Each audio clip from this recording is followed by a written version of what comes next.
All right, guys. First, I'm gonna say this. Thank you guys for taking time. I know it's Friday, special day today as well, too, being Friday 13th. Today we're gonna talk about the, I titled this from stage or from school to stage. And obviously I'm standing in a martial arts school right now. And so I want to talk about specifically what a lot of people believe is the end of their martial arts journey. A lot of people think that, earning the black belt is the only goal, is the thing that they go after, and there's nothing beyond that. So today we're going to talk about the black belt transformation experience, right? So here's the thing is, here's what today's not going to be about. It's not going to be about, you know, doing more push-ups or going longer on your test experience, okay? It's really about creating a moment. And some of you guys got to witness some of these moments we created last year, right? And the truth is, every one of your students is going to remember their black belt moment for the rest of their life. And I want you guys to think about yours, right? The moment that you knew, because you knew before you took the test it was going to happen, but the moment you knew it was there. So every one of your students is going to remember the Bible moment for the rest of their life. So here's my question for you guys right now. I want you to guys think about this. The question is, that moment they're going to remember, is it going to be private or is it going to be powerful? Will it be a belt that's handed to them across the mat at the end of a test? Or will it be a moment that creates an identity shift in how they feel in their whole being for the rest of their life? And so what I want to kind of cover today is I want you guys to really elevate, evolve even how you think about what black belt actually represents. Okay, so let me tell you my personal story if you guys don't know this. Some of you guys might know this. So I'm gonna go through this real fast. Okay, September 25th, 1993. I know it was a long time ago. All right. 10 years of training, a 6.5 hour test, 3.5 hours of deliberation while we're sitting there. There are the 17 people on my testing board in a room. Okay. 300 plus people in a 5,000 square foot warehouse, 50-foot ceilings, no air conditioning, bay doors. We were the hottest day in the country, and we were hotter than Death Valley that day. Okay. I think it was 111 degrees or something to that effect. Crazy. 6 people tested, 2 people failed, which means 4 passed.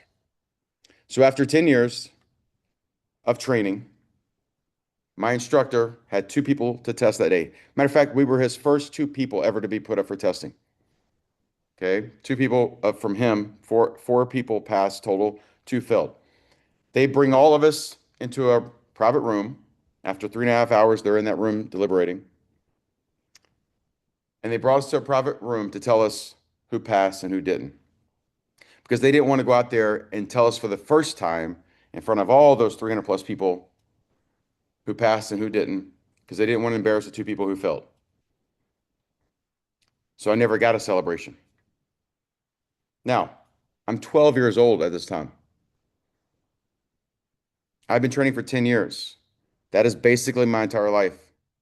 And those 300 plus people, majority of that room was there for me. We were testing in my home school. Those 6 people testing, it was only 2 from that school, 4 from travel. This was a regional test from the organization I was a part of. Those people are all there, family and friends, to watch me. And they watched some of the others as too. But no one got to celebrate. I remember where we ate dinner that night. I remember how it felt that night. So how many guys right now, I want you to kind of think about, do you remember the day you earned your black belt? Do you remember what it felt like? Right? And again, the question is, your students, when they remember their moment, is it going to be something private or is it going to be something that's very powerful? Now listen, even though mine was kind of a weird experience, it was powerful for a fully different reason. Mine was powerful because it actually spawned the reason why I do black belt graduation experience. I'm gonna use that word experience the way I do it right now. It's the reason why I wanted to be a movement. Out of the pain of, man, I did all of this so I could at least have my people who didn't get to see every step of those 10 years. They didn't get to see the times, multiple times, still to this day, even I have these where I wanted to quit, wanted to give up, I wanted to, hey, I'm not good enough. This is too hard. Anybody ever been there? Anybody ever wanted to give up on the journey? I mean, I go through a season every year where it's like, why am I doing this still? My body hurts, my mind hurts, my heart hurts sometimes. So by the way, I do not remember even where I took my second degree test. I do remember my third degree because I was injured, so I remember that for that reason. I don't remember where I took my fourth degree tests or my fifth degree. My sixth degree and seventh degree were a different experience completely. But my first test, I remember the bed I slept in. I know what the room looked like. I know I couldn't sleep that night. I remember waking up the next morning. I was 12 years old, guys. Just so you know, for context, that was 33 years ago. And I even know what I had for dinner the night of. I could picture it all. Isn't that crazy? That our mind will, I can't remember honestly what I had 3 days ago for dinner. Anybody know this, what I'm talking about? I don't remember what I had 3 days ago for dinner, but I remember that night. I remember that day. I remember that test. I remember the people in that room. So if we're going to create a moment in somebody's memory bank that will last forever, my challenge that I put to the world of martial arts is why not make it legendary? Why not be part of their story for the rest of your life? Because you will be, provided you get your students to the black belt. So think about how your experience was. See, I was in a building basically, and after that test, and it wasn't a nice school like this.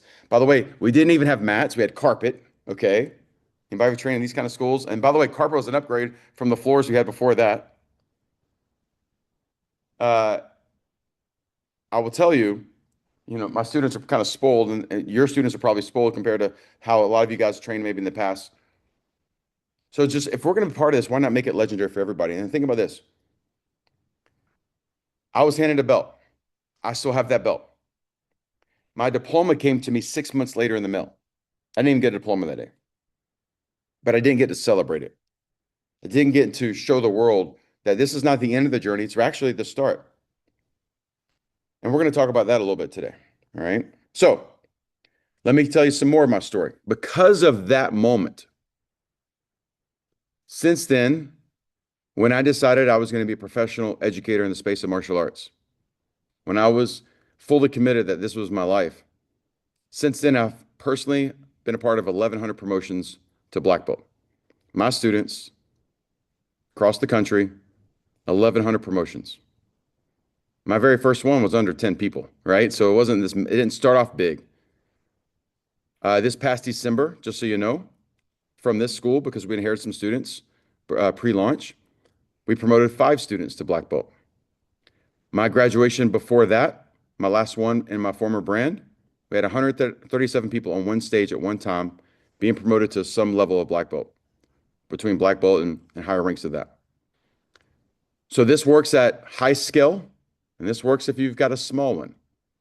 The key is creating a moment. Okay, so shifting gears, white belt is not the first achievement in martial arts. I know a lot of times when we do our marketing to the world, in your print it says, 2 lesson trial, free uniform, earn your first belt. Yeah, it is your first belt in the sense that it's the one you're going to wear around your waist, the white belt. But it's not the first ranking. It's not the first real achievement. Black belt is. And so part of it is we need to be educating properly the culture we really want. Now, here's the thing is when we say the word culture, I'm really a big proponent of that word. Culture is the thing that you can actually see and you can feel it and you can experience it when you do it right. Culture. Now, what do I mean by how we need to help the culture of our community? See, if I don't promote the idea that black belt is the first achievement to unlock, how many guys say this kind of stuff? We're a black belt school, right? We're on a quest to be our best, right? All these kind of sayings. This is a black belt school. We're dedicated. We're motivated. Your goal is black belt. We're a black belt school. We promote this a lot. And I think, as a matter of fact, I know we should. However, if we don't teach the concept is, we say that because that is the first achievement to know you're on the path of becoming a remarkable human, not just a remarkable martial artist. It is a barrier, a gauntlet, a challenge. It is the separator from the average person walking in to the person who wants to become a warrior for life, not self-defense, but life defense, the ability to actually achieve anything you set your mind to. All the things we talk about in our math chats is actually an example to the world, but honestly, more importantly, it's an example to yourself that the things you promise yourself, you'll keep. And those are massively important. Matter of fact, right next to me, I have a whiteboard. Some of you guys might have seen a picture. I have, I actually have over 100 of these when I actually looked at them, but they call them Aaronisms, not aneurysms, but Aaronisms. And this one right here, I'm going to read it to you. It says, confidence comes from the promises kept to yourself.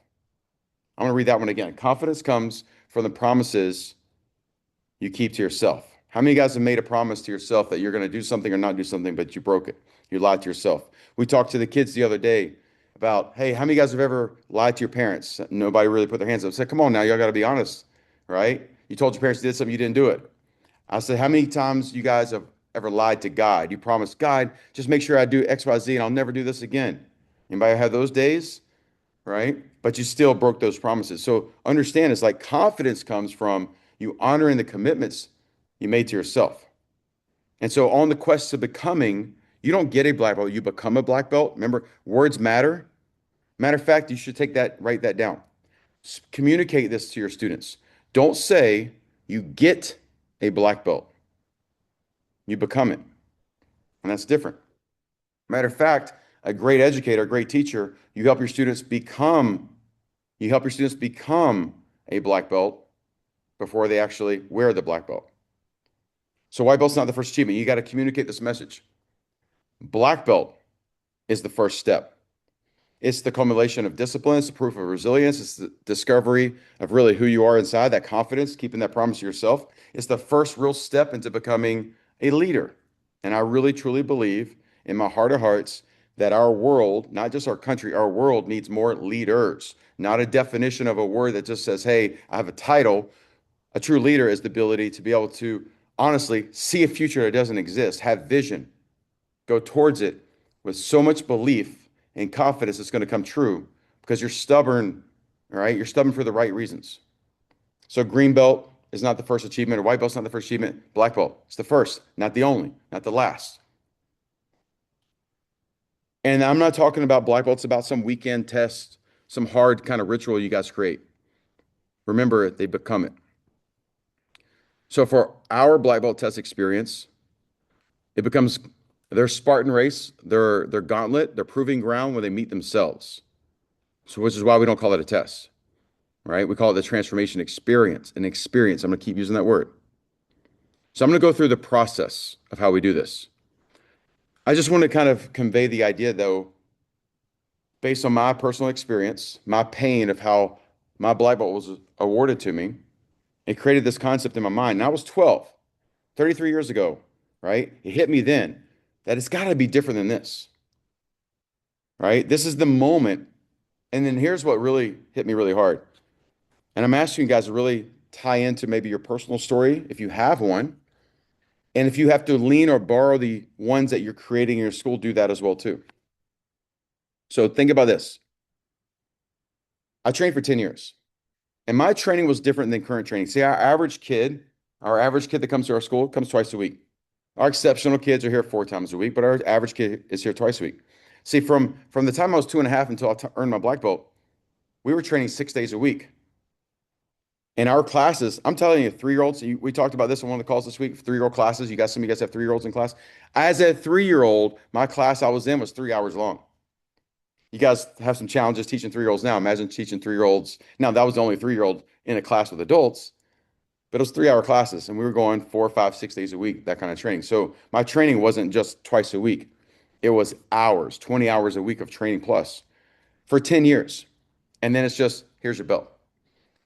Now, for me, 12 months, 1 year after earning my black belt, after wearing the belt around my waist, because I was already skilled, probably, obviously, with the technique before I even took my test. And I mentally already knew I was there, but now it was, oh, I feel deserving. In 12 months, I understood more about who I was as a person, what my skill was, and what my potential was in 12 months. Now, why did 10 years take that long? And in 12 months, I can exponentially grow. Well, because if confidence comes from keeping promises you kept to yourself, well, what's the best way to keep a promise to yourself is make those achievements the world knows you're going after and you follow through and do it. See, here's the thing is, I believe doubt is the dream stealer and killer. I believe that is the devil. I believe everyone has that voice in your head. You have that person that talks to you says, "Man, Aaron, you're going to be this in your world. You're going to do this. You're going to go after these things." And this heckler over here is saying, "Man, you're too short. You're too thick. You're too bald. You're too red. All right. You're not rich enough. You're not whatever." Like you got this guy over here saying there's something wrong with you. Anybody have that voice sometimes? Like, why do you think you're going to do this? That voice, and I know I got some young people on the call. That voice does not go away. That voice when I was 12 is still in my head. Sometimes you just got to slap them and say, "Shut up." We had a tournament we took some students to the other couple weeks ago, and Coach Sarah, it was her first competition over 20 years.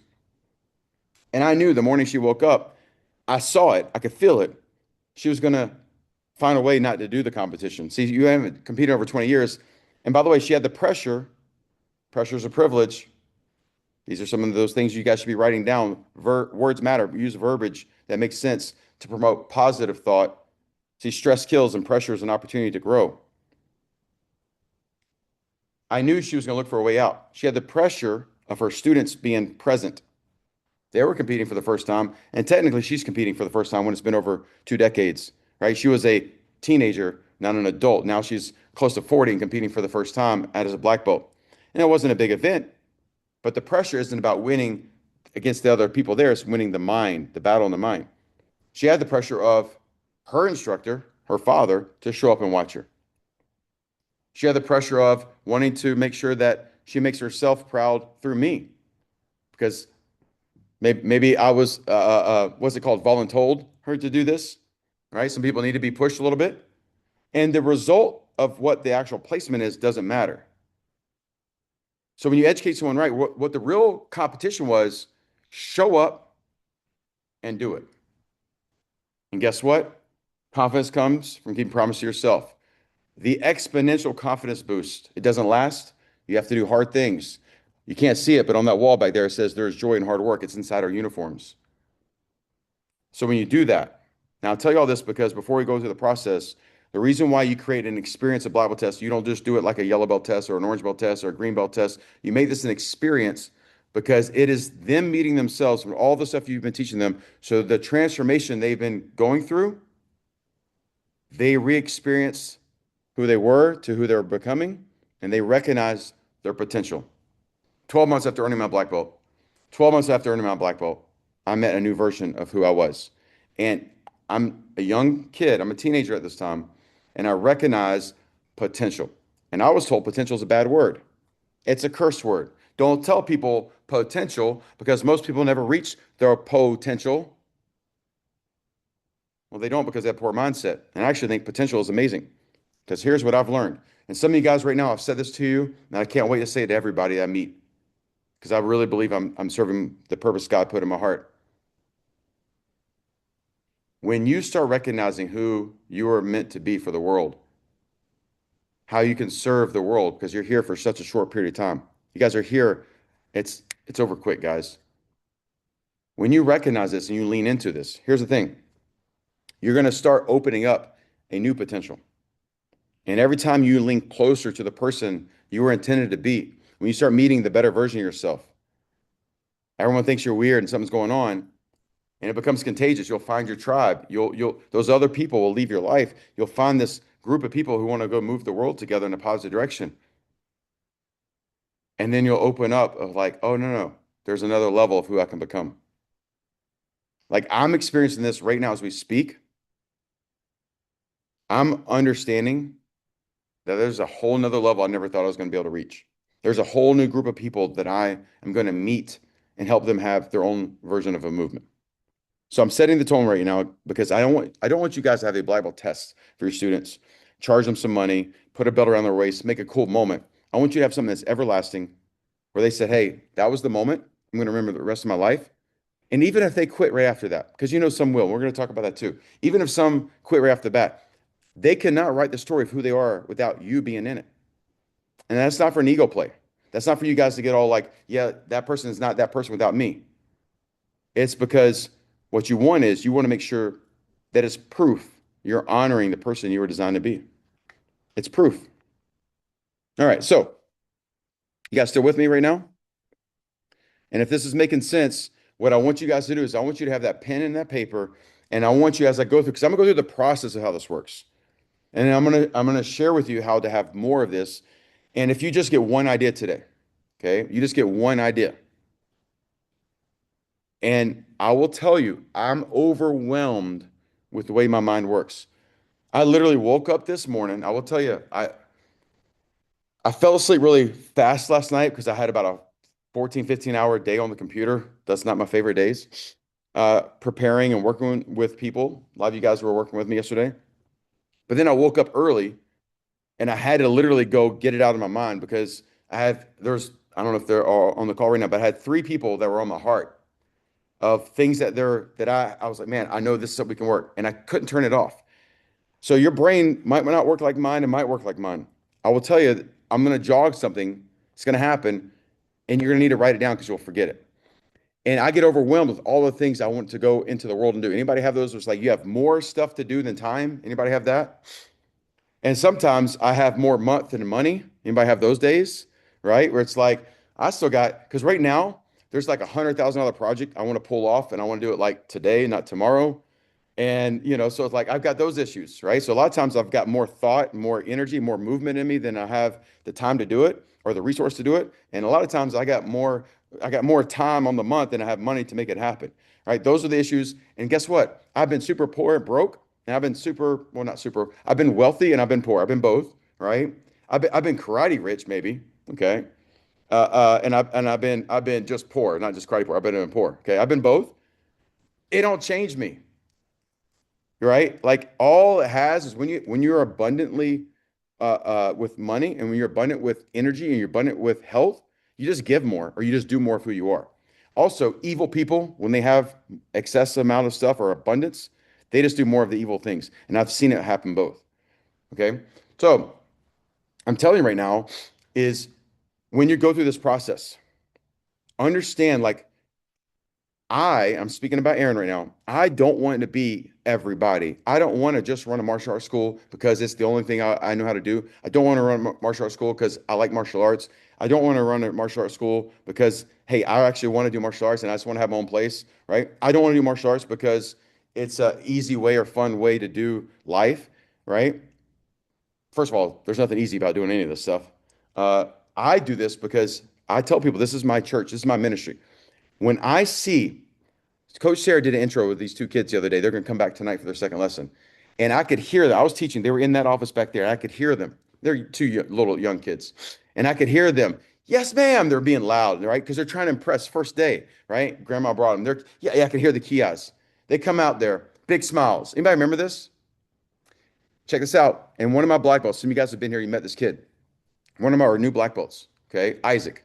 There was five kids earning their black belt in December, and he was the only boy, right? Isaac's a little kid. He's 10 years old. Without anybody telling him, he walks over to those two little boys with intro as they're leaving. And he gets down on their level and he shakes their hands. Says, "Hey, I'm Isaac. What's your guys' names?" And he's smiling real big. Those two things, those two experiences from someone who's not a white belt yet, because they're going to take their white belt test tonight, and a black belt, somebody who's newly minted black belt. The way my heart felt seeing these two boys have their first experience. Anybody remember your first experience? Some of you guys probably don't remember it. Okay, that I don't know, joy that I felt through someone else. I didn't teach the lesson. I could just hear it, right? Kids having fun and going, that's a cool experience, right? And then watching a black belt kid, not much older than those kids, walk over without being prompted and get on their level and shake their hands and welcome them here. How cool is that? Right? And so this is my way, this is my pulpit of impacting the world in a positive direction. There's so many negative things. And we haven't even gone through the experience. I've taken 30 minutes of your time. I'm trying, nope, stop, see, correct myself. I am imprinting on you how important that you don't just award someone a belt and you don't just cookie cut or copy what everyone else has done. Matter of fact, there's 3 organizations right now currently who have taken this playbook I'm giving you and adopted it as their standard. And most people probably that are school owners in those organizations don't even know where it came from, nor does it matter, right? Do you see my name on this? And it talks about the lives we're going to transform. It's not Aaron Hensley's movement. It's movement, period. I want it to be for all martial artists. I don't care who gets credit. So that's never about the point because I've been a part of people trying to create movements based on their signature, them. So I want to give this to people to take their own thing from it and actually do the work, right? People pay for two things in life, status and accountability. Most people don't have the accountability they need. So as we go through this, the one thing I want you guys to take away is audit what you do and can it be better? And the way my mind works, remember I woke up, I had to write stuff down, I had to like, get it out of my mind. Don't try to do 17 things at one time. It won't work. You'll fail. If there's one thing you're like, this year's graduation we do for black belts, we're going to pick one thing and take it to the next level. Do one thing each year and add to it. All right. All right. You guys still with me, right? Pen and paper. Dan's already out of the car. I love it. All right. So let's start with this. Before I go through the steps, let me give you some things that I've done in the past. And so to give you a little bit of explanation of why I stay on the process I'm on now. So when I was creating for my schools our black belt test experience, I did not like what happened to me, and I already kind of give you proof for that. And then uh, I sought out people that were doing something that was different than what I was doing. And I saw people do, some of you guys have heard black belt boot camp. Anybody ever heard that word before? Right? And I heard this word and I went and witnessed. I spent time, energy, effort, and money to travel and say, hey, like, is it cool if I come experience what you do for your black belt test and what you do for your black belt graduation? So I traveled and went through some of these. And so then the next several years, I experimented with what I wanted my experience to be. And so at first, I tried a short run rate. A lot of people do a 6-week boot camp, 12-week boot camp. I tried those. I didn't like it. All right.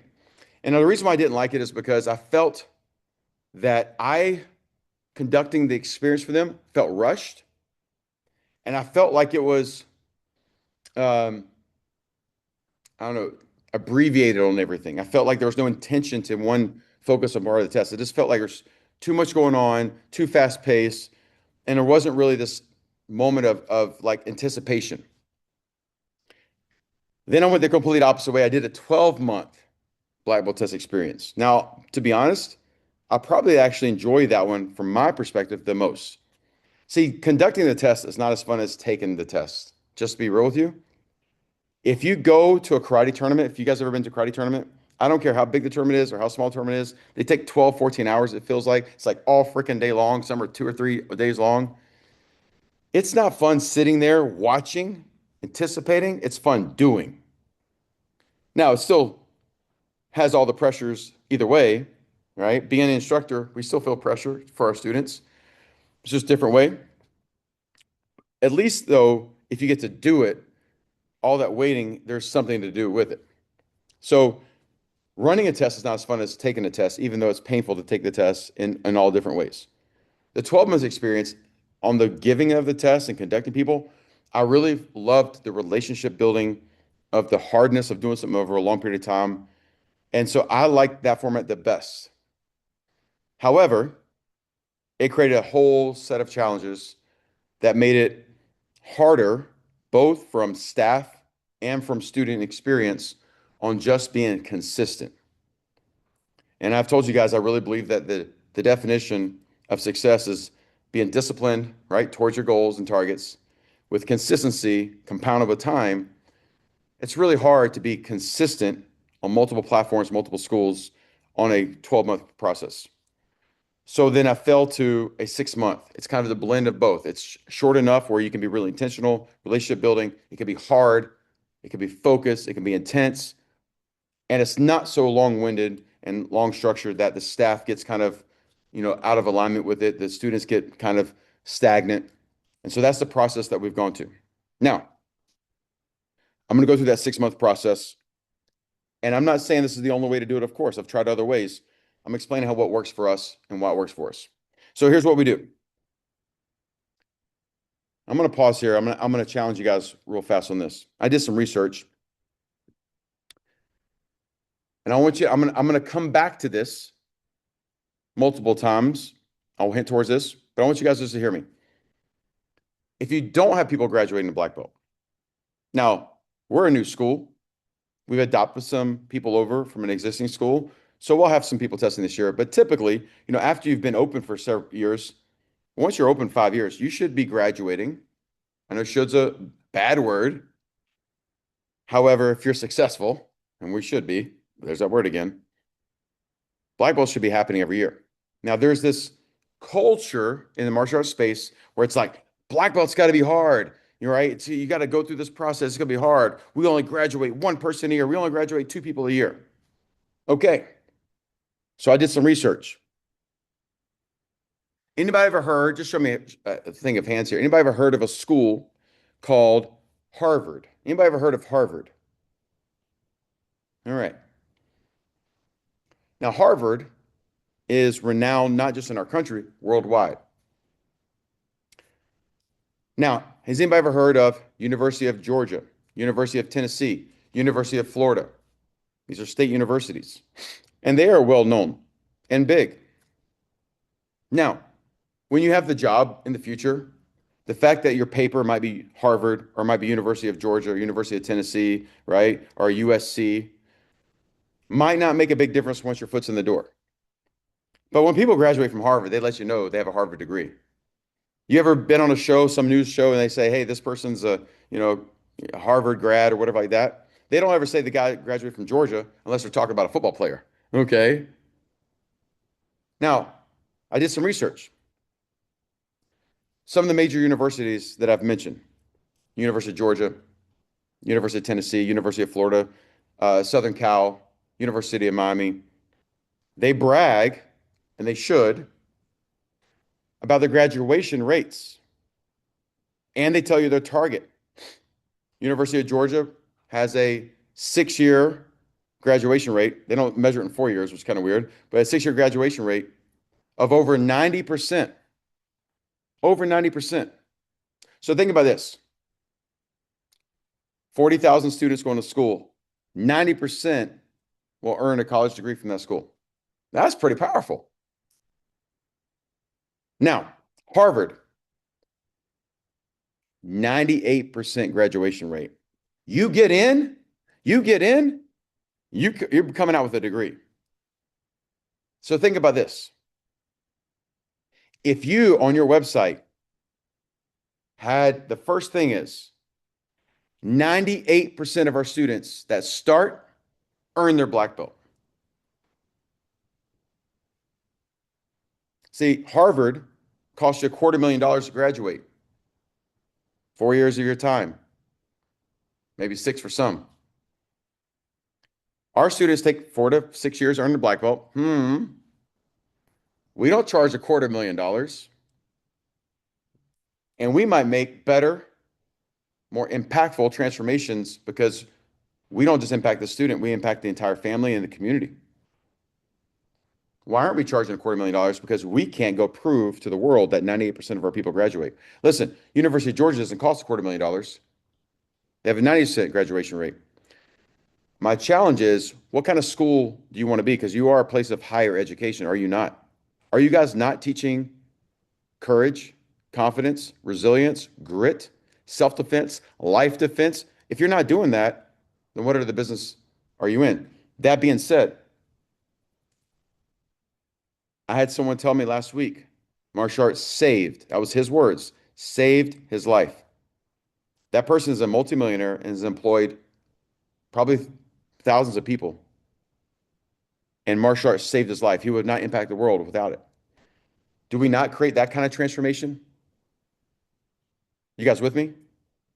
How many of you guys right now, your life has been transformed because of what has happened on the mat? See, I would not like Aaron without this because I would not know me. I'm gonna give you one more thing, and then I'm gonna blaze through some stuff really quick. I want you guys to play make-believe with me, all right? I want you guys to play make believe. I want you now listen, you can't play along if you're not actually a black belt, right? So some of you guys are there, some of you guys are on the way there. Play along with me right now. I want you to picture your life right now, and I want you to think about your personal black belt and what it represents. And I'm not talking about the punches and kicks, as you know, but let's include that too. See, what I mean right now is when I walk into the world, I know, I know I'm not the biggest, baddest out there. I know I can handle myself if I need to. I know I'm aware. I don't walk in the world of fear.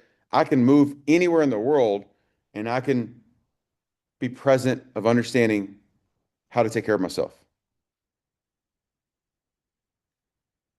So let's add those skills too. Let's take it to the next step.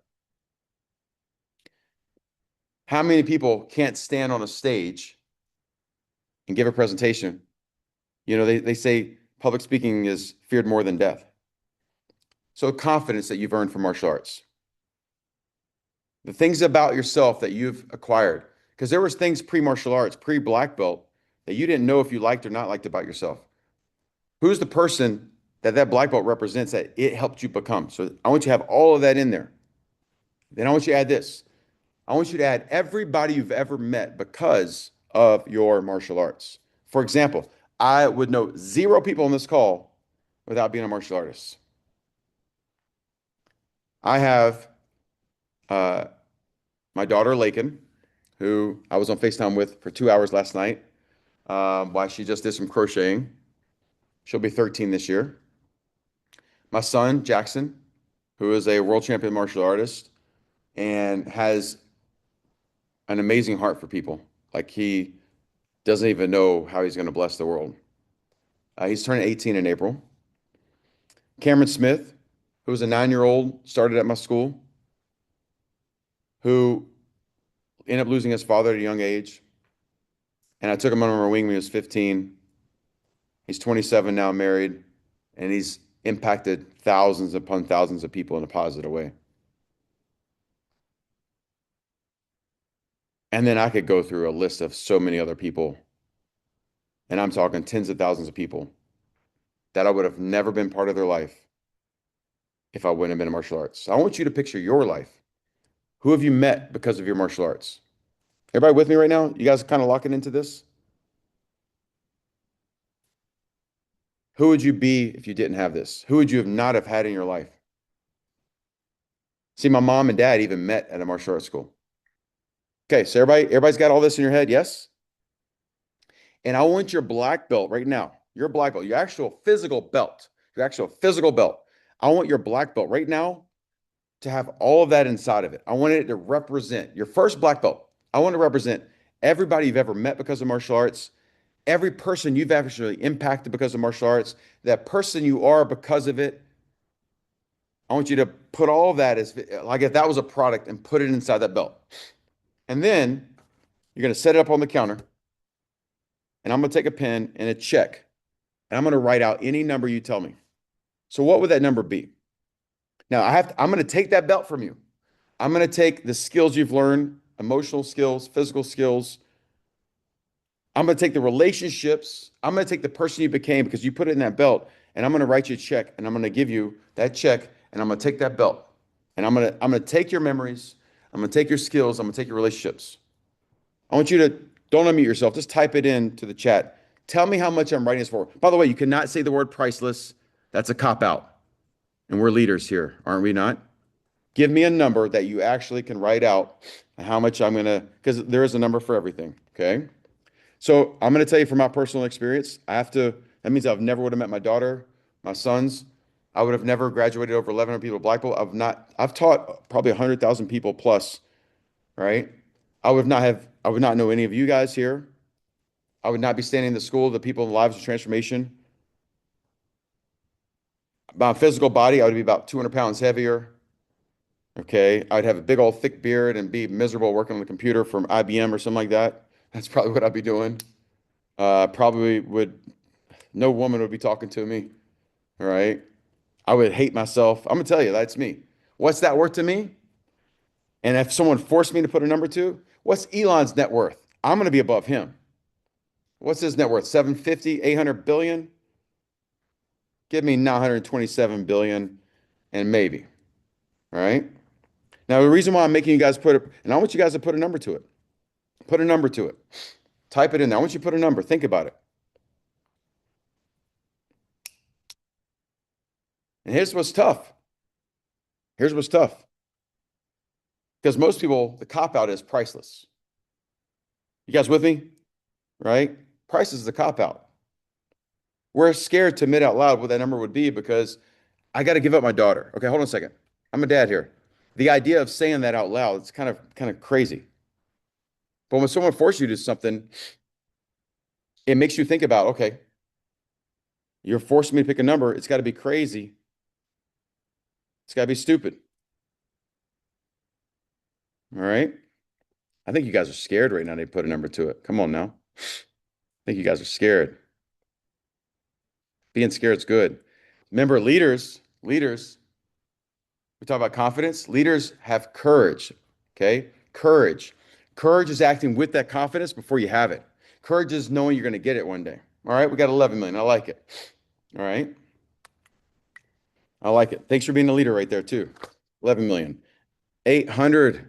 800. Let's go. Let's go. It's a big old number. You're like, how many commas? Where's the comma button? I don't even know. I've never written that number before. 800 million. Let's go. It's a big number. Okay. Let's go. Come on. I'm gonna see some numbers out here, guys. Let's have some confidence right now. Let's lean into some courage. Pick a number. Let's go. All right. Because understand, a lot of times we forget. We need to be reminded. I told you guys the other day about the progress check. You got to remind a student, hey, remember where you were as a white belt? I remember. All right. 1 trillion. I like that number. That's a number right there. I like it. Okay. Yeah. Yeah. Where are the commas at? Right. We have to remind the white belt who they were because they're now an orange belt or yellow belt and they forgot. They forgot where they were. They were a black belt. They forgot where they were. You need to be reminded who you would have been without doing this right now. All right. Now, here's the thing is 19 million. Let's go. Now Kaya says a trillion. Great. That's probably my number right there. 900 billion, right? Lakin here, you said 800 million. That's a lot of zeros. That's a lot of numbers, right? But I'm going to take a number. I'm going to take David. I'm going to take your number right now, right? Because that's a number that we can all understand. 19 million. Hold on a second. Hold on a second. Everybody take this with me. Take that number. 19 million. And someone walks in your school right now.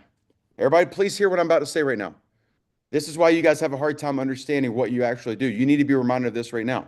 Someone walks into your school right now, and you have this belt on the wall, and they're coming in for a trial. They're going to go in that office over there. They're coming in for a trial. And you have the belt. You say, hey, listen, this is the program we're signing up for. This is 14, or it's going to take you 4 years. It's going to take you 4 years to get to this little belt. Because everybody understands, from the outside world, at least what a black belt is, right? Even if they don't know really what it takes, they have an idea. That belt's sitting right there. So we have the 4-year black belt program. We have a 98% graduation rate. Remember, we want to market that we have a graduation rate. We don't want to brag that we only promote one person. You can imagine if Harvard says we graduate 1%, they wouldn't exist. You go there because if you get in, if you accept people, 98% graduation rate.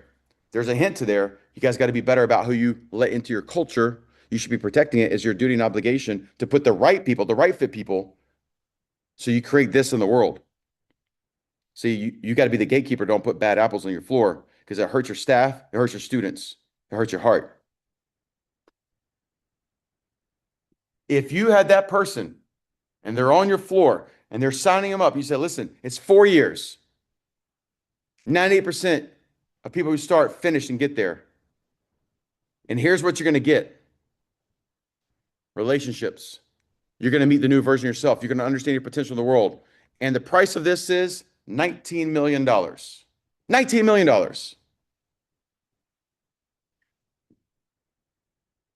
And we already know, like, everyone's gonna be like, no way, I don't want that.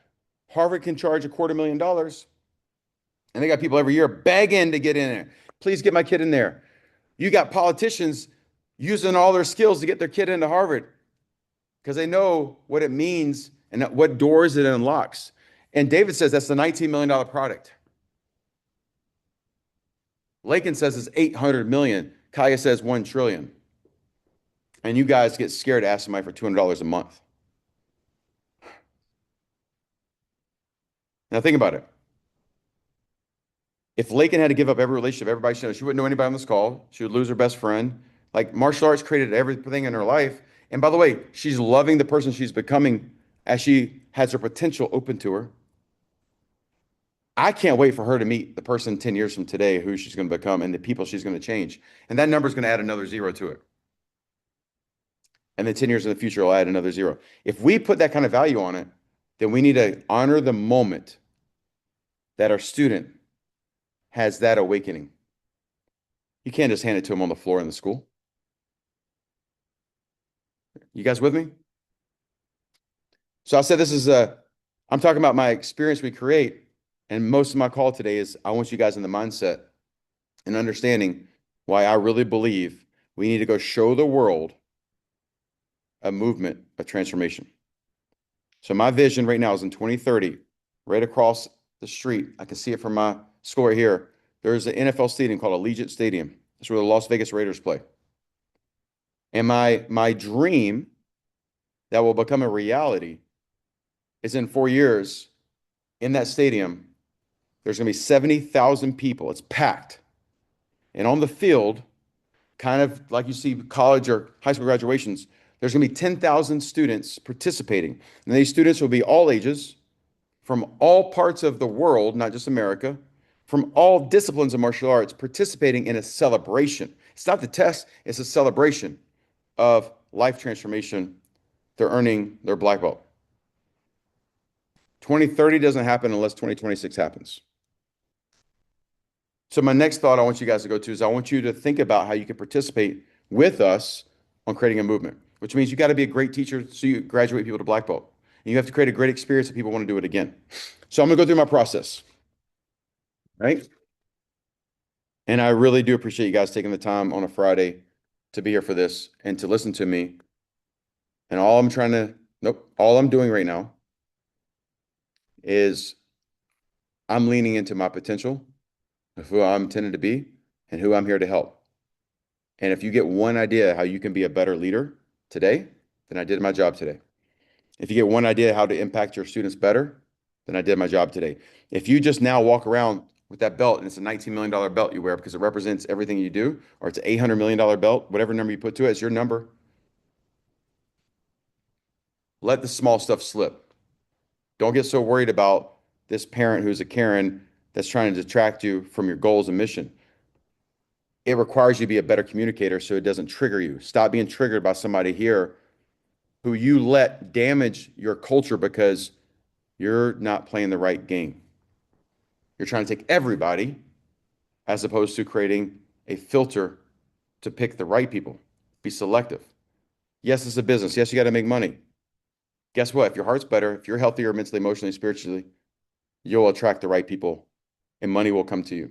When you chase money and not the best version of yourself, it will be fleeting. It will come and go. When you chase the better man or better woman, it will show up for you. I promise you. It happens every time with me. All right, going through the process. Here we go. Start off. You find your people who are eligible. So what does this mean? Just because someone's supposed to test doesn't mean they're needing to test. And also some people might not be there yet and they're on their way. So we take everyone who could be eligible, could be, and we communicate with them about a informational meeting that we do way previous to when the test starts. So for example, our testing this year will start in July. Okay, our testing starts right after July 4th weekend. In March, we'll be sending letters to the people who could be eligible this year. We've already communicated verbally, but they'll get a formal letter to invite them to a meeting that we'll do towards the end of March, right after our spring break time. Okay. In that meeting, we'll do an in-person, we'll create a virtual option if need be, or a hybrid. Take away any excuses why they can't be there. It is required. If they miss this, they don't test. So they say, hey, we're on vacation. Well, here's a Zoom link. That doesn't, like, listen, no, You've already had 4 years. This is the step you got to. In that meeting, it's roughly an hour long. And here's what we do, and the process matters. We have a pamphlet, but we do not give it to them ahead of time. They show up, okay? And we talk about first, we celebrate that they've gotten to this point. Guys, you know how hard it is to get somebody to get ready for a test, right? We celebrate that, and then we go through what the experience is going to be. We go through the steps that I'm going to take you through right now. Then at the end of it, we ask them this, parents, students, here's what we want from you guys. And what we do is we educate them, just so you know, to go home first and discuss as a family unit before they discuss with us. We want them to go home and discuss family unit. Is this year their right year? You know, what challenges, what obstacles might come up? They can't do it this year, right? Do they have the bandwidth? Do they have the commitment level? Is it in their heart? Because it's not just the kid taking the test, it's the whole family's taking the test. They all got to be all in. So is it the right year? We ask them to go home as a family and do that weekend. Then we ask them to follow back up with us after they've had that family meeting, schedule time with us within 30 days after our informational meeting, and for us to go through all the steps that they might have as an obstacle that they need to figure out how to overcome. So maybe the kid doesn't feel like he has all the skills. Maybe there's a trip they had planned they got to have to work around. And then whether they choose yes or later, we take them through their next steps. Yes, we're testing. Here's the next steps. No, we're going to want to do it next year. Here's your next steps. Because if they say no, it's not the right time, and you don't give them a framework, you know what's going to happen? They're going to quit. All right, so we do that roughly about 3 months before our testing process starts. It gives them time to get ready emotionally, financially, skill development if need be. All those things gives them time for that. Now, we also give them ramp up, meaning like that means in March. Testing starts in July.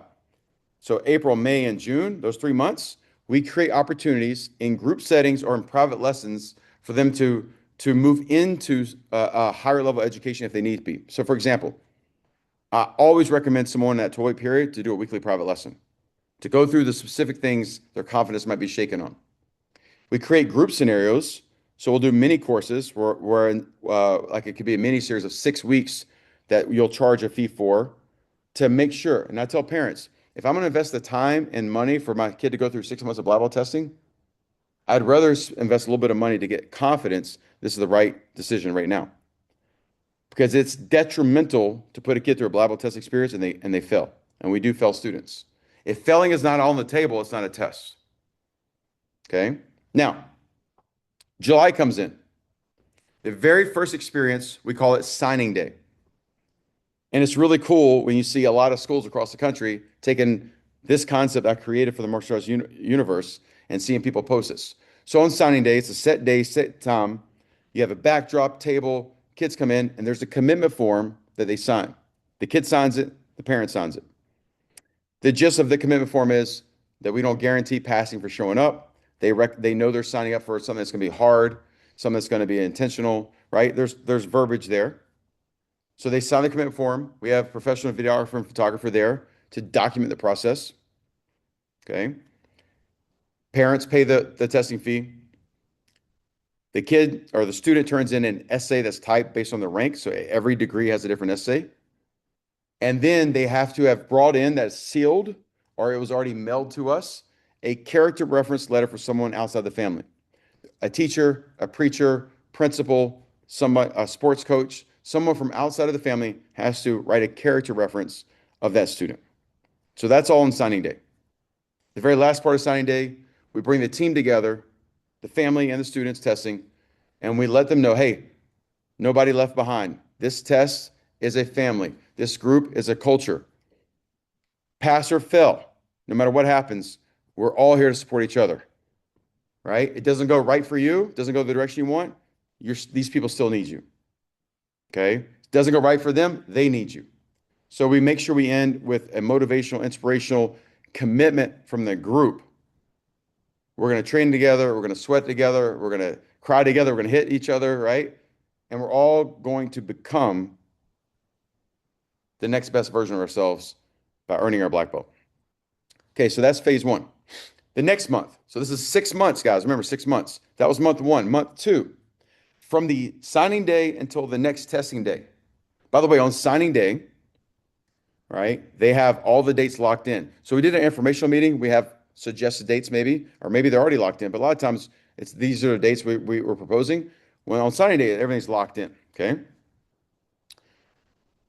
From the time signing date to the next test date, that 4 week run rate, they're preparing for that checkpoint. When they have that checkpoint, the next 4 weeks, they're preparing for that checkpoint. So we give them, remember I said that 6 week and 12 week boot camp, I didn't like it because it was so rushed. The one good thing about being rushed is it's intentional. You have a deadline. So what we did is we kind of took that with a little bit more intentional process. So our first part of their after the signing day, the next month is a PT, a physical test. We do a 1 mile timed run, 2 minutes of push-ups, 2 minutes of sit-ups, where they have to qualify based on age and sex. And I have a list that we've gone through over years, and it's hard, but it's not impossible. Matter of fact, we intentionally do it because of those three things, typically a student can do one of them really easily. One of them they're good at, one of them they don't like. For me, it was the run. All right. And if they fail any portion of these series going in for the 6 months, they fail the entire test. So it creates intentionality. Now they know this early on. They should have already been training. I know should's a bad word. It will show up on the test. So for 4 weeks, if their push-ups are weak, every day they're push-ups. And in the class they're coming to, you make sure you double down. Okay. And then you schedule that. You do it at a park, time run, push-up and sit-ups. Now that's month 2. Month 3 and month 4 are going to be skill tests. What do I mean by skill tests? These are not tests designed to crack them over the log there, right? And put them through all the paces. These are skill tests. So we split ours up. So if you take your full curriculum, do half on one of the months, the other half on the other month. And the time block typically is for every person testing, this test takes about an hour long. So if you have 5 people, it's about a 5 hour test. Now, again, it's a skill test. You're checking in. Do they know how to side kick, back kick, a jab cross, whatever your curriculum is? Do they know their katas? Do they know their sparring? Do they know their grappling? And you split it in half. Now, you can do these in 1 day or 2 days, all right, depending on how many people. We had 5 people this last year. The one before had 137. It depends on how many people have testing and how much your bandwidth is. These are skills tests.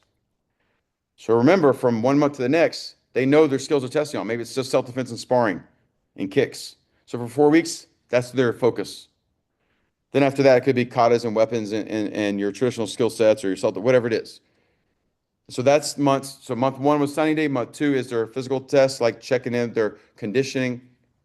Months 3 and 4 are their skill tests. Month 5 is a 3 day. It's the smorgasbord. Okay. It's everything you could throw at them. This is the one people are anxious, excited, nervous, all those things about. It's 3 days, roughly for us, 10 to 12 hours a day. And we call it the heart of a champion. It's the test of their will, not their skill. See, months 3 and 4 is check, we got the skill, we got the skill. Month 5, that 3 day test, it's designed for them to go ring the bell. You guys know what I'm talking about. We want them to have the opportunity to quit on themselves. See, remember, if it's a guaranteed pass, it's not a test. We want them to go, I don't want this, I don't need that belt, ring that bell. Surprisingly, it doesn't happen. When things get hard and you've done the culture right, this is when they meet the person they wanted to become. This is when they meet that person they didn't know they were, but wanted to be. And it's so cool to watch a kid who was the misfit. He was the awkward kid.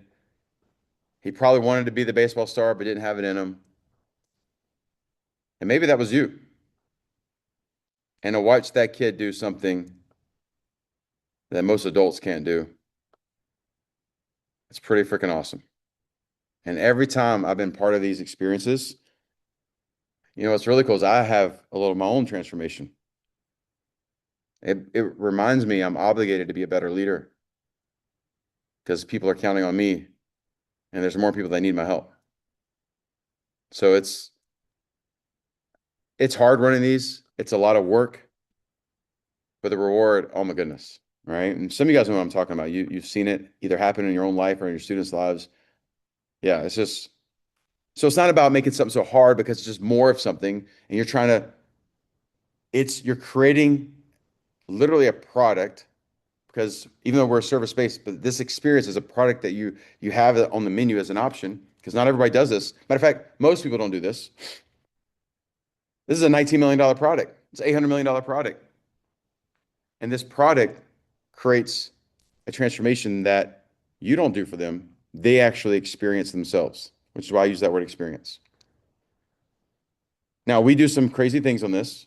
For example, we do travel testings. We've actually picked a destination everyone has to travel. So besides the cost of the test, there's stuff like that. We've done it obviously in our school. We've changed the times. The 2 tests ago, the very first day of the 3 days started at midnight. We started at midnight. All right. Think about that. First of all, some of the kids are like, I can't believe this is so cool. Some of the kids are like, and a lot of the parents are sitting in there. We started at midnight. And that day, I think we ended at, I don't know, 3 in the morning or something like that. And we started the next one at 7 in the morning. So they basically didn't have much time to turn around. You create experiences where it's 33 years later when they're telling their story to their grandkids, or maybe they don't have grandkids by that time. Kids, maybe, hopefully. The story gets bigger the further removed. You want to make stories that they remember forever. All right. And then month six is the graduation. You have a whole month for them to prepare for a graduation experience. Now, the graduation, please hear this. Hopefully, you guys, and I appreciate y'all staying on the call for this long. The experience, the graduation is not for the kids or the students earning their black belt. The graduation is for the people in the audience. The graduation is for the mom, for the dad who've sat on the bench for 4 or 5 or 6 years, who have paid the money, who've said, you're going to class even if you don't want to go. That moment of the belt around the student is for the people sitting there so they can celebrate for what they have been part of the process with just as much as that person on the stage. See, if it's just about the person getting the belt, you miss the moment. The reason why we're better than Harvard, the reason why we're better than Harvard is because we don't transform a student's life, we transform their culture, their family. And if we do it right, generationally. See, I know for a fact, because of my experience, that helped shape the experience I give now to other people. It impacted my kids, my students, the people I coach. There's a picture. The last time my son went through a test, there's a picture by how we do our graduation experience of him hugging me while I'm on stage with him. That picture's worth 1,000 words. I will remember that moment more than he'll remember it. It's what's cool about being a dad. It's also what's hard. Because I had to witness my son go through hard things. It's one thing with his students, another thing. It's also why probably I overprotected my daughter and didn't put her through some of the same things I did with my son. I needed someone else to do that. So graduation moment, it's got to be huge. It's got to be epic. And huge isn't about big. Matter of fact, if you were at the one we did in December, it only sat 140 people in the whole place. It was packed. So it's not about how big this event is. You don't have to spend a lot of money. Intentionality, how you make it special. All right. So I'm going to pause here for a brief second. I want you guys, some of you have seen this. I want to share this with you. And I want you guys to experience this for a few moments, and then I'm going to wrap this thing up. All right, here we go.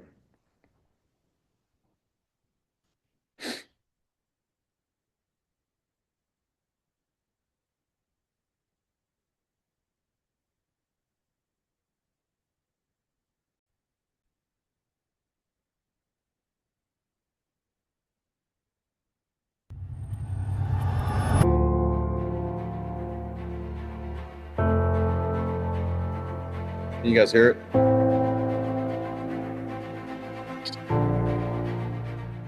I tell you this, guys, right now, it seems like, hey, we're signing something that sounds cool. I'm nervous, exciting. There's going to be parts during the session you're going to want to give up, you're going to want to quit.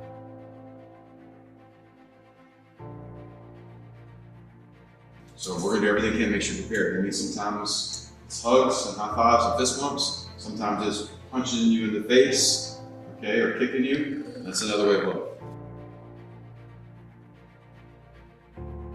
Now, the whole point of a test is to challenge yourself and see how serious you take something, how focused can you be on it, because tests are going to come every day of your life. And a lot of times you have no idea what's going to happen, all right? Your parents have dealt with stuff that you guys don't even know what they're dealing with while they're still raising you guys, okay? So life's going to give you pressure all the time. Your shirt says it's a privilege. Most people run from it. And we want to be kind of people that when it comes up in front of you, the challenge, whatever that is in your life, you're not scared of it. You know how to handle things.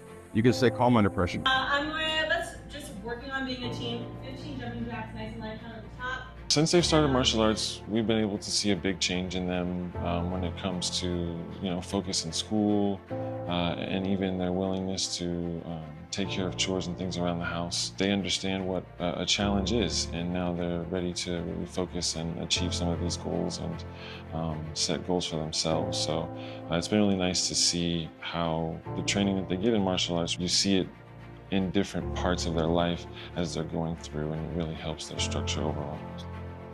She was always very quiet, and she still is at times, but with martial arts, you can see it build the confidence in her. She's the one who told me that ever since she started karate, because they will kind of perform one by one, she kind of built confidence through that one. Now they said she talk also. On the physical aspect, he's always been smaller than everyone else. Building that confidence and having that, knowing that he doesn't have to be everybody else's size, he can figure out how to overcome it. That's something that is evident in him every time he's around his friends. His friends are so much bigger than him. This is something that you can see shifted his mindset. And it's been really cool to see, because size doesn't matter now. Like, I get emotional about it because in our family, they get it from me. The part where we just kind of shut down. It feels a lot easier to just not do it or give up even. Every testing that we did, it gave her a lot of anxiety. It was just so overwhelming, and it was really great to have Miss Sarah to just really know and understand what she was going through. To see her grow and go into black belt testing, getting bloody shins and bloody knuckles, yeah, all of that. I was so proud of her. I know it was hard. At first, it wasn't really anything on our radar. We had thought about, continuing to the goal to make it to black belt, but no, we never really thought initially that this would be something that they would be able to achieve at such a young age. There's a time, because she's really in pain, that she said, "A good thing, Mommy, you told me to stand up and face it and suck it up." Is there anything else that can you notice as a change? His own self-discipline on it. Talked about awareness, his self-awareness already, but his discipline on it, because now, towards the end, he was like, oh my gosh, I'm almost a black belt, I'm almost a black belt, I'm almost a black belt. But it only happened as he practiced. Like that. Got it? Open the hip.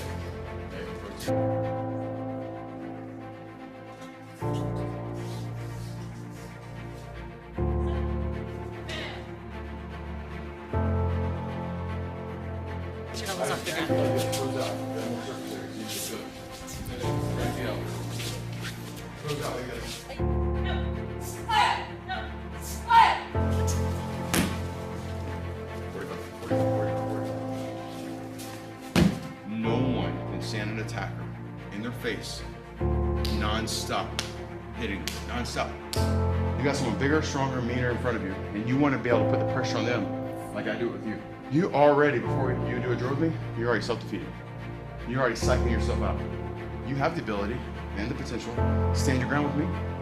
You got the ability. It's a matter of believing you have the ability. And I can't make that decision for you. So when you do your drills, you can't do a drill like it's just a class. You have to connect. You're not leaning into like you're a red belt. You're amazing. Are you not? Are you not a powerful person?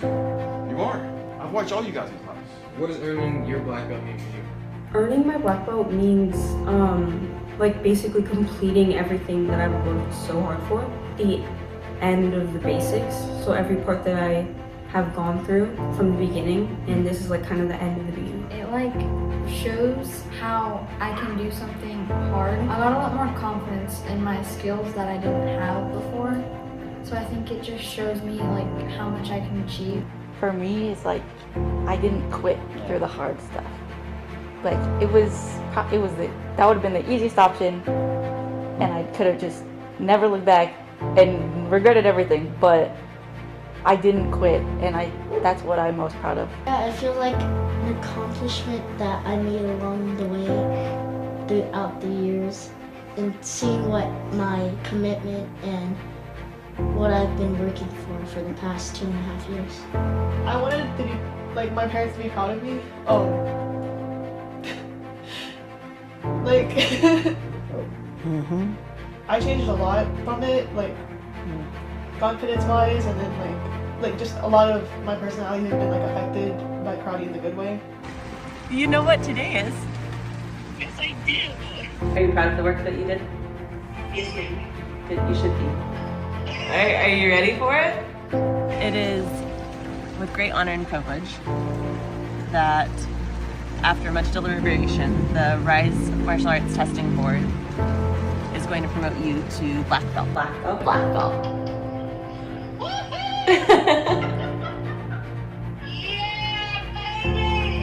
Let's go! Oh my god!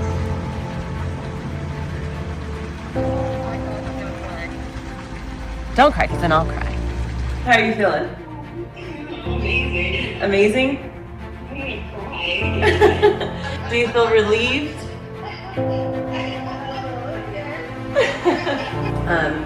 You did such an amazing job. We are really proud of the work that you put in.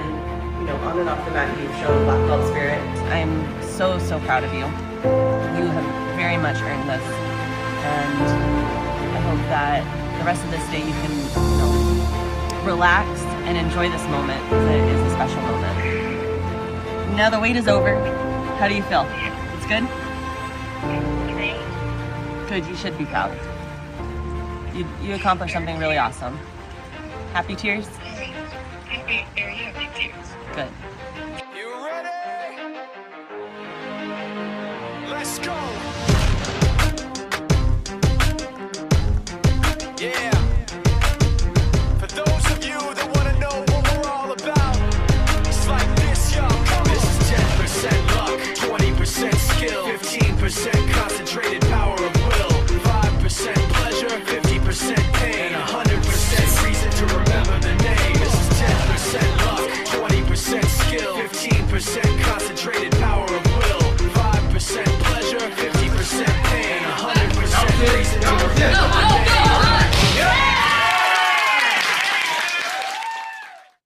Ready? 1, 2, 3, black belt! All right, guys, let's go. See y'all tomorrow. All right, what do you guys think about that right there?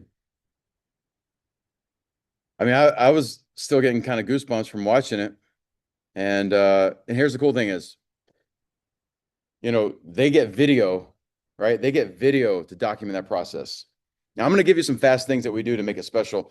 The real big thing that I want to get accomplished today, guys, is I want you guys to just audit what your personal experience was, maybe what you do with your current people, and how you can elevate it to the next level so we can create this together. I want you guys to be part of a movement that we do in 2030, but it starts this year. I'm not doing it today. I'm going to give you guys the opportunity. Some of you guys already know this. I'm going to give you guys the opportunity to be part of our graduation, to be part of this experience. That video you just watched, by the way, no one saw that video, minus obviously the videographer and myself, until the kids were on the stage. Coach Sarah saw it for the first time. Those students saw it for the first time. Those parents saw it for the first time on their black belt culmination day, their graduation day. You guys want to think about what that experience, some of you guys were there. Think about the emotional experience that they're feeling in that moment. Now, we have some things that we do that are very unique, very special. And I'm going to go through some of those. I'm going to do them fast because I want you to make your own, and I'll give you templates and process. I want you just to take some time after this, let it linger, write some notes to yourself, just feel the process. What was your experience like? What was the experience you're giving to other people? The reality is, this will be a moment, provided they earn their black belt. What's your graduation rate? Is it 4% or is it 98%? Are you Harvard? Are you, some university nobody wants to talk about? So one, we need to think about that. Can we do better about getting people to black belt? Can we do better about telling the world? And a challenge is, when do we start talking about what's beyond black belt, or do we set them up to kind of just get stopped there? So those are the things that we need to be thinking about. Now, that being said, here's some challenges for you real fast. You're going to audit your experience. You're going to audit the experience you do, and you're going to look for opportunities to make it special. Special does not mean something crazy, spend a lot of money. It's about being intentional. But I have a note here that's actually written on this board. It's one of those Aaron-isms. This one you want to write down. Build the thing you wish existed when you were struggling. Build the thing you wish existed when you were the student. Build the thing you wish somebody would have showed up for one day in your life. See, the reason why I coach you guys differently, I'm not a consultant, I'm a coach, is because I'm coaching the Aaron back in the day. They would have grabbed me and pulled me forward. If they would have done that, I would have been further, faster, and I would have had the opportunity to impact more people at a greater scale. I'm just waking up. I'm just understanding. 15 years ago, some of you guys are 15 years my junior, and you're getting this. I'm coaching. I'm creating what I wish someone had done for me back then. So that being said, build the experience you wish you would have had. And that's what I've done. And I'll continue to improve it. All right. So here's some of the things we do currently right now, and we're even improving these processes. One, signing day. We video, by the way, we have a video for every part. I have stuff from 10 years ago and I have the current ones. We video document. That's something that lives forever. We take pictures professionally, not just with our phones, guys, through the whole process. We're able to give that to the parents. So they have video and pictures. Because guess what? We want them to be present. We want them to sit there and enjoy the experience, good, bad, and ugly, with their kids going through this. We don't want them to have to feel like they're there filming or taking pictures. We take care of that for them. That's pretty powerful. Next, you saw those people there. They would have a shirt. We have a slogan every time we go through this experience. It makes it unique. And so they have something that they go through the process with, and that's kind of their battle cry for that period of time. Part of the experience is, as they do that 4-week ramp up, they have a class they come to help prepare for that's going on. We give them support. My job as the leader is to create the tools and support systems. Their job as a person going through it is to show up and give the effort. All right. We do that together. We'll have the result. Another thing is, we give a journal at the very beginning of this process with prompts. These prompts are designed to jog a thought pattern for them to write about their experience, not for the person they are today. So when they look back 33 years back into the past, they can see who they were, to remind them who they are today. We need to be reminded where we came from. See, I did not have that experience. I have one moment in my mind where I remember from Friday to Saturday night in a 24-hour block what my test went through. I remember pieces of training before that, but they're not strong points in my memory. If someone would have given me something and taught me how to journal, imagine me looking back now. That would be a pretty powerful thing that I could share. That was inspiration from my grandmother, who was an immigrant, moved here when she was 21. And I wish I was better at documenting then, because the stories are getting weaker in my thought. I shared with some people earlier this week on this phone right here. I've owned so many phones over my life, and I'm sure I got a lot of more coming. My grandmother passed away in 2013. She passed away 4 hours after my daughter was born. I have 3 voice memos when she called me. It's time-stamped. About an hour after my daughter was born, she calls to congratulate. I call her back. We had a conversation, but I've got her voice still. Guys, you forget people, how they sound, what they look like. It's been 13 years almost. Still got it. It's powerful. She was one of the most important people in my entire life. She shaped a lot of my future and a lot of my past. I wish, though, a lot of these stories I would have recorded or documented. I wish I would have known the person I was going through my black belt test experience, but I didn't have that. So build the thing you wish you had. These kids that just went through this, they might not have written powerful words because they're 10, 11, 12. You saw them right on that video. They got that video that can live forever. And if they wrote whatever they wrote, it doesn't have to be perfect. It just has to be real. So when they look back when they're 45, who they were as a 10-year-old, that's a powerful thing. Wouldn't you agree? To go meet the person you were so you can recognize who you still are and what you've done. Then, our Blackboard graduation. Some of you guys were there. The whole thing's only about an hour long. We used video to tell a story. That video played for the first time there. Was that not emotional? Did you not feel moved? That takes intentionality. We give the kids a rose. They're instructed they're only allowed to give the rose to one person. They can't give it to a group. And that rose, we call it the rose of appreciation. They get to choose who has gone above and beyond to help be their support to get them to their black belt. No, that's tough because you're a kid. It's like, do I give it to mom? Do I give it to dad? See, life's about choices and consequences. We're not trying to be politically correct and, oh, it's for everybody. That's not being a leader. Leaders act with courage. What is courage? It's having confidence before you have it. Leaders have to make hard choices. And we all know, to be honest, there's always one person in our life that has been there for us the most when we go through hard things. You know, I love my mom and dad. They have done different things for me. My dad was my martial arts teacher. He was the one pushing me, pulling me, kicking me, teaching me, coaching me. 100%. He was the easy choice. I didn't have the opportunity to say thank you to him. My mom, of course, she's been there for me, but in a totally different way. Sometimes it could be another student, could have been a friend, could have been another mentor, could have been someone in your life. So making that choice is one of the first acts of leadership. Now, I'll tell you this, that moment again is an act of what we believe Black Belt represents, is moving with courage, making a choice to celebrate. And that day is all about celebration. Then we have a ceremony of how they, and there, by the way, we do no martial arts demonstrations this day. It's not a test day, it's a celebration day. You know, when you go to a high school graduation or college graduation, they don't say, all right, guys, you know, pull out your pen and paper and take this test. No, they walk across the stage. They get a quick moment, take a picture and walk off. We give them the whole stage. And they show the world, thank you for being there supporting them.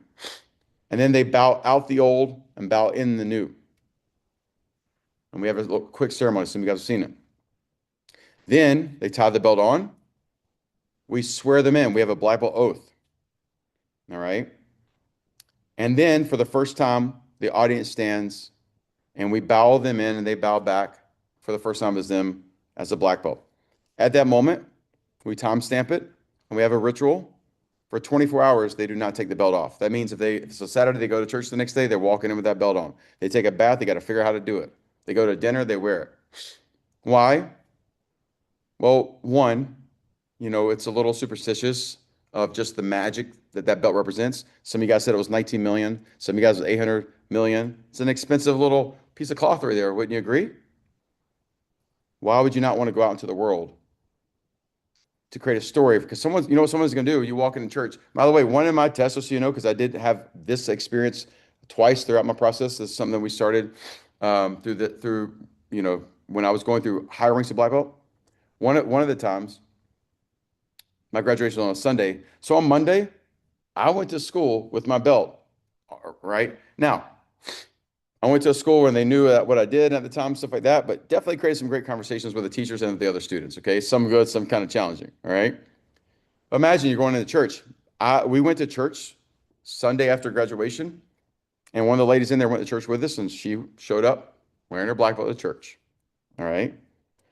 So it's just one of those fun rituals to do, so people do ask you questions, so you get to tell the story of what you just did. Why not tell the world? Okay. And then after that, after we swore them in, bowed them in, we award them their diplomas. They present those to the world. And our diplomas, pretty epic looking. I would, you know, it's got to be something that people want to put on the wall. Now, it doesn't have to be a lot of bells and whistles. It needs to be intentional. Again, we've done it with 5 people. We've done it with over 100 at one time. And when we do it in the future with 10,000 people at one time, it's not going to be about just that one moment. That's going to be broadcast to the world. And we're going to spend a lot of time pre and post showcasing every individual story, just like you just watched that video just then. Imagine for a whole year, Netflix, whatever show is going to be on YouTube, that every week there's an episode about 4 or 5 kids at some school across the world on their journey to come into Las Vegas at the end of the year, and their journey of them going through their Bible experience and who they became through that process. If we were telling that story across the world, everybody would be putting their kids in martial arts. So that's what I want you guys to take from today. All right.